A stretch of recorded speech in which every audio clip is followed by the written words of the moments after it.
Support for WUWM podcasts comes from Potawatomi Casino Hotel Milwaukee, home to 24/7 excitement, dining, and an on-site hotel at 1721 West Canal Street. More information at potawatomi.com. For 50 years, Old World Wisconsin has been immersing visitors in the history of our state. It began as Wisconsin's bicentennial project. The 600-acre site gives visitors a look into the daily lives of Wisconsin's 19th century immigrants. Old World Wisconsin has added several new experiences in the last few years. And to celebrate its history and progress, there will be a 50th anniversary party over 4th of July weekend.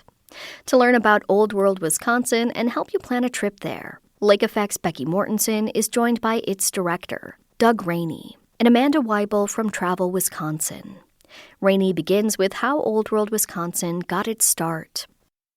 The vision of Old World Wisconsin really began in the 1950s and 60s with an architect named Richard Perrin.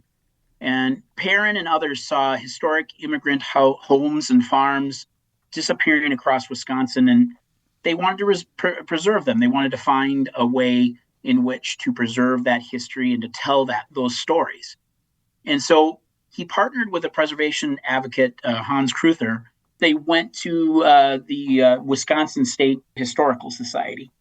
And with that support from the then director of Leslie Fischel, the concept of a living history museum that celebrated Wisconsin's immigrant heritage was born. So now the idea was in place, right? But they had to figure out how to get all of these historic buildings from across the state to Eagle here in the Kettle Moraine State Forest. So they went around the state. They carefully documented all of these different buildings and farms, and then moved them and then reconstructed them here in the site right here in Eagle in the Kettle Moraine State Forest. For someone who has never been to Old World Wisconsin, can you share what people can see and all the different areas they can visit at the site? So Old World Wisconsin is really a 600-acre living history museum, of course, sitting in this wonderful, beautiful Kettle Moraine State Forest. It features over 60 original historic buildings from across Wisconsin. Interpreters that are historically accurate and dressed demonstrate across the site farming, cooking, trades, and daily life from the 19th century. And the site is really divided up into 4 different areas. Crossroads Village, which is set up as an 1880s small town Wisconsin community. It includes a general store, a church, a blacksmith shop, shoe maker's shop, stagecoach inn, and of course, lots of other historic homes. It's also home to the St. Peter's Church, which is the oldest building on site, and home to the popular Wheelman's Club bicycle experience. The second large area of the site is called Life on the Farms. And this is where we have a number of German, Polish, and Pomeranian farmsteads.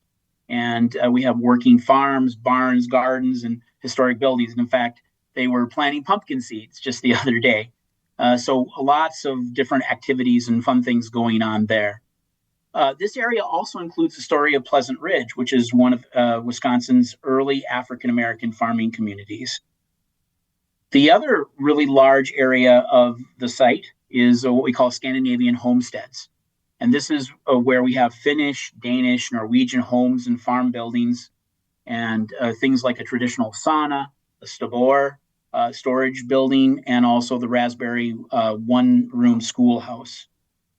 But probably the most exciting thing, and the thing that probably has changed the most over these last few years, is what we call the green. And that's really the central gathering area. It's the welcome experience when you come in, where you can gather with individuals and have some food, some drink, go shopping, and do all the things that you need to do to get yourself kind of prepared for the experience on the site.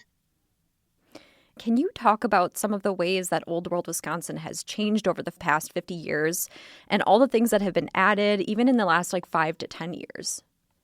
Our mission really truly does stay the same, and that is really preserving and sharing Wisconsin immigrant history and heritage. But like you mentioned, Becky, the visitor experience has really changed quite a bit over the last 5 to 7 years. And really, it's connected most recently to what we call the new arrival experience, which we're still working on. But for the most part, it's now coming to a completion, and it's really connected to a number of different recent additions. And we had the Brew House, which opened up in 2022, and of course, the Brew House highlights Wisconsin's fantastic brewing heritage. And connected to that is Whitnable's Tavern, which is an original 1906 rural tavern that opened up in 2025, and tells a story, of course, of rural life after Prohibition. We also added to that area a traditional beer garden, which was also added in 2025, and of course that connects us to Wisconsin's fantastic German roots. And of course, our flagship, if you want to call it that, the new 10,000 square foot Welcome Center, which just opened up on May 2nd of 2026. And we have our official opening coming up here on July 3rd. Yeah, so let's talk about the 50th event that you have coming up. It's over 4th of July weekend, like you mentioned. What can people expect at the event? You bet. So this year, that the event over the 3rd, 4th, and 5th is really celebrating two major milestones. One is Old World Wisconsin's 50th anniversary, and of course, America's 250th birthday or anniversary. And so on July 3rd, we're having what we call our grand reunion. And here we're going to have former staff members and families that are connected to the historic buildings and help to build and make Old World Wisconsin what it is today. They'll be in attendance. And connected to that, we're also going to be having a ribbon cutting ceremony to kick off and officially welcome the new Welcome Center. And then on July 4th and 5th, it's Independence Day weekend. And that's one of our bigger weekends of the year. We'll have parades that'll feature decorated wagons, and we've got the Madison Brass Band will be performing all weekend long. We have readings of the Declaration of Independence, historic baseball, the ever popular and really exciting pie eating contests are back, ice cream making demonstrations, and all kinds of family friendly activities will be going on throughout the site. We also have a really fantastic new exhibition on the history and creation of Old World Wisconsin that will open up on July 3rd. And that's going to be opening up in the Luskow building right next to the Welcome Center. And I know we were all very disappointed when Schlitz ended production in May, but did I hear something about an old Schlitz recipe being available at the event? Yes, we are really super excited about that. Of course, the Schlitz brewery is no longer with us, and that recipe has not been brewed for quite a while. But we are working with a local brewer here in the area, and we are going to be bringing back the Schlitz recipe.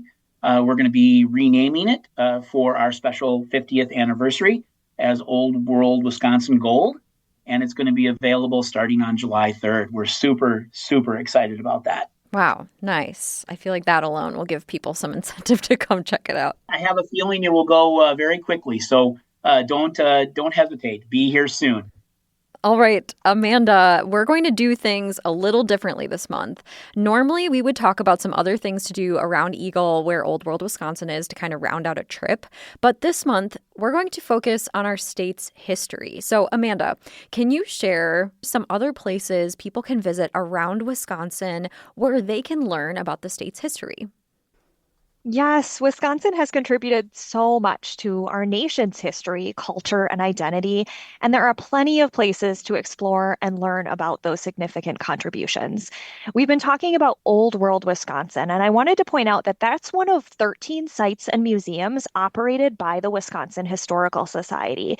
So if you are really interested in exploring history, consider becoming a member of the Historical Society. With that membership, you'll get the member passport that grants grants free entry into all of those 13 sites. You can collect stamps on your passport and earn store discounts and just check out the variety of programming and experiences that they have to offer. One historical society site that I always love to talk about is Circus World. This is a Baraboo attraction, and it's at the original winter headquarters of the Ringling Brothers Circus. It's one of the country's most famous circuses, and it has these roots in Wisconsin. They have displays that include the world's largest collection of historic circus wagons. And they also have daily big top circus performances, which are really fun for the whole family. My son was on the edge of his seat the entire time last summer when we went. So it's so fun to check out. They have some Star Spangled celebrations planned in honor of America 250 this summer as well. Additionally, Wisconsin's mining and maritime history runs very deep. And if you look closely at our state flag, you'll actually see those industries reflected. We have some exceptional museums dedicated to those industries. The Wisconsin Maritime Museum in Manitowoc is really phenomenal. You can take a tour of a World War II era submarine and learn all kinds of unique stories about Wisconsin's maritime history and our nationally designated shipwreck coast. And that submarine is actually also an Airbnb. So if you want a really unique place to spend the night, check that out. Then in Platteville, you can tour an 1845 lead zinc mine at the Mining and Rollo Jameson Museum. It's a great place to really just learn more about that legacy of mining in the Driftless and the miners who eventually gave us the nickname the Badger State. Wisconsin has also been home to some very, very visionary minds. People like Frank Lloyd Wright, who went on to become one of America's most famous architects. You can follow his legacy on Wisconsin's Frank Lloyd Wright Trail. This route takes you to 9 different Wright design sites across southern Wisconsin and shows a really wide collection of his work. And then my final recommendation, if you are a history buff and an angler, consider a fishing trip to Douglas County to follow in the footsteps of 5 former U.S. presidents. The Boys Brule River is dubbed the River of Presidents because it's been visited and fished by Ulysses Grant, Grover Cleveland, Calvin Coolidge, Herbert Hoover, and Dwight Eisenhower. It's famed for its trophy-worthy trout and salmon migrating from Lake Superior. And this just really shows what a draw Wisconsin is for its fishing, and it gives you a fun history fact to drop on your next fishing trip. I had no idea. That's so fascinating. All right, my last question is going to be for both of you. Why is it important to have a place like Old World Wisconsin where people can learn about and experience our state's history? And Doug, I'll have you go first. So I think a place like Old World Wisconsin really is important because it is an immersive, hands-on place. It's a place where individuals, whether you're an adult, whether you're a child, whatever age you might be, you can come, get immersed in and experience and actually touch, do the activity. You can learn about all of this great history and experience it. And I think that, it's individuals love their phones. They love to sit down on the couch and watch TV. But a place like Old World Wisconsin provides you with the opportunity to actually go back in time and experience what the 19th century was really all about. And I think that that's really, really important, sites like that and what they do. Yeah. And Amanda? When a place can bring history to life in a really immersive and engaging way, like Doug said, that's when you're really going to capture people's interest and make future generations feel connected to the experience that they're learning about. I also find the people who lead these tours and experience are always so knowledgeable and so passionate that energy is just contagious and makes that experience so much more enjoyable. Old World Wisconsin does such a great job of that, of sharing those traditions and experiences that help shape our state's character. And while they have a 50-year history of helping people travel back through time, the destination is always evolving. They're improving the guest experience. We learned about new additions that they've unveiled. They're hosting one-of-a-kind events, giving you more reasons to go back and make some new memories there. At Old World Wisconsin, you don't just learn about history, you really feel like you're part of it. And it's one of many destinations telling Wisconsin's large impression on American history. You can find spots across our state, full of that rich history, places to learn about the people who shaped the place we now call Wisconsin, whether that's the effigy mound builders, visionary minds like Aldo Leopold and Frank Lloyd Wright, or the stories of those immigrants told at Old World Wisconsin. It's a great reminder that our backyard is a history book waiting to be explored. Yeah, well said, Amanda. All right, Doug and Amanda, thank you so much for joining me for Wandering Wisconsin. Thank you for having us. Thank you, Becky.